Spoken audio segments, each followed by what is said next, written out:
last year I was homeschooling the kids, and we were going through Courageous Christians. So one of the Christians that we read about was a man named Elijah Lovejoy. And Elijah wanted to use the printing press to spread the truth about loving our neighbor and fighting against racism and putting our trust in the Lord, basically, right? In a nutshell. And long story short, he was unalived because of his public message. He wanted to publicize this message, and people didn't want that. So he was unalived. And my son, he every time he hears that, he says, "Oh, so they're with the Lord?" He always says that. Today, when I told him about Charlie Kirk, that's what he said. "Oh, so he's with Jesus? He's with the Lord now? He's in heaven?" Like, he'll say that to me. And when we're in classes and we're learning about these Christians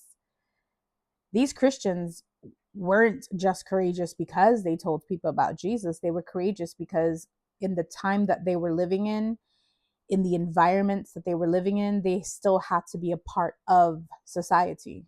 They had to be a part of those environments.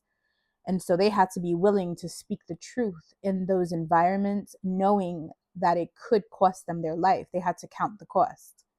So I'll tell my son, you have to count the cost in everything, Papi. Every decision that you make, you have to count the cost. There's always going to be a cost.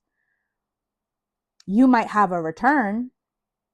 Good decisions always come with a return, but the bad decisions, the cost, sometimes it's so steep, people don't even realize it, and they don't even know if they can pay that. I tell that to my kids all the time. When you go out in the world and you're making your decisions, you better count the cost for every decision that you make. Count it, know it. But I also tell them to stand firm and to share the truth, even if it costs them. And today, when I was sharing with my children, my husband and I were sharing with our children the current events and the things that took place today, that's what my son asked me. And my response to him and to everyone who keeps asking is, anyone who has placed their trust in Jesus Christ, the Son of God, who came into the world to save the world, who receives eternal life through their belief, through their faith, we will see them again.